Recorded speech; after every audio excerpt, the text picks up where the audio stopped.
Naiiyak si Nanay Vilma dahil sa tagal nilang di nagkita-kita ng kanyang pamilya. Ngayon, ipinaramdam po niya ang kanyang pag-aaruga sa kanyang asawa at mga anak. Kanina pong umaga, sinundo po siya ng aming ka-team na si Idol Biyahirong Pulungo para po makarating po siya sa kanyang bahay at makita na po niya ang kanyang pamilya.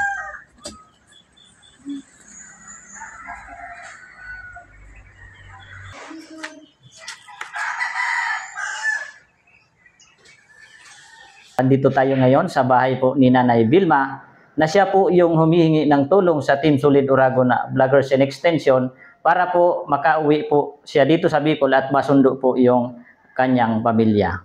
Makakausap po natin ngayon si Nanay Vilma ng Binodigahan, Piduran, Albay. Kumusta po kayo, Nanay Vilma? Okay man po. Ilan taon na po kayong nagtatrabaho sa Metro Manila? Mga ano na po, 6 na buwan po. Ano naman po yung kinikita nyo, ma'am, sa isang buwan para po maipantustos nyo po sa inyong pamilya? So, ano po, so inot na nilaugan ko po na ano, sa Santa Cruz, Manila po. Kantin po yun. 2.8 po ang isang linggo ko po doon. Ngayon po, sa madaling sabi kasi malayo po ako sa mga anak ko sa Bulacan.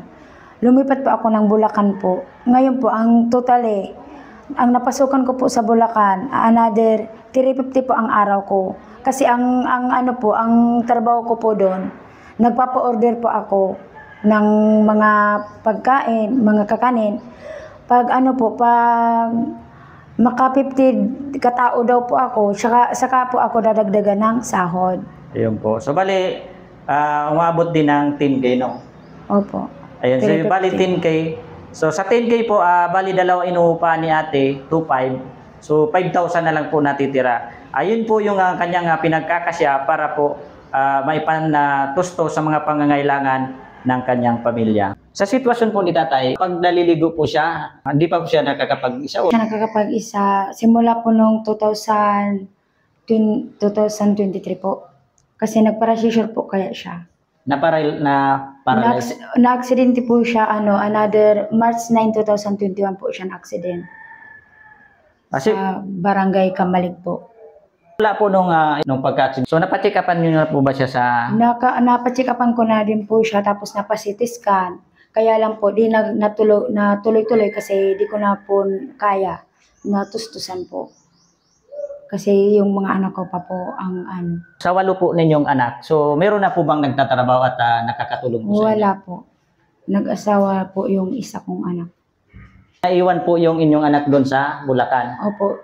Yung 15 years old po, tapos yung 3 batang maliliit po. Ang pinakapanganay ko po, ito si Raniel po. Ito pong Opo, special child. Sumunod po si ate niya, yung may asawa po. Ayan, so bali ginupitan na po si tatay. Gwapong-gwapo na tatay. Gwapong-gwapo na. Pati si ayun napapangiti na si tatay. Masaya po kayo na umuwi po yung asawa ninyo? Ayun, so maraming salamat sa lahat po ng ating mga sponsor. Tudo po kami sa inyo, nanay, dahil sa kabila ng sitwasyon po ninyo, nagiging matatag pa rin po kayo. Salamat sa Diyos po. Masasabi nyo na nakauwi kayo, na ngayon nakita nyo na yung pamilya nyo? Masaya po. At nagpasalamat po ako sa nag-sponsor at sa inyo pong groups, Solid Uragon po. Sa pagtulong niyo po sa akin para makauwi po ako na masundo ko po ang mag-ama ko at makita ko din po. Sa aming advisor, Tay Henry Caliope, ano po ang masasabi mo po sa kanya na siya po ang dahilan kung bakit nandito po kayo ngayon? Nagpapabot po ako ng taos-pusong pasasalamat kay Vice Mayor Caliope po. Kasi tinulungan niya po ako na makauwi po dito sa Bicol. Maraming salamat po at tatanawin ko pong utang na loob po sa kanya ang pagtulong sa akin. Sinagot na po ng Piduran Land Society.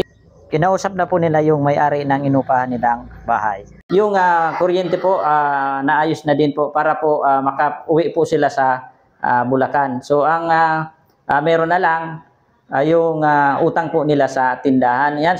Dahil sa tulong po ng mga barangay official ng Binodigahan, Piduran, Albay, pumayag po yung may tindahan na sa July 15 na lang po ang bayad po sa kanila para makauwi na po sila sa Bulacan kasama ang pamilya at hindi po siya matanggal sa trabaho. So sa mga gusto pong magpaabot ng tulong, kahit kaunti po yan, pag inipon po natin yan ay makakatulong tayo sa mga kababayan po nating nangangailangan.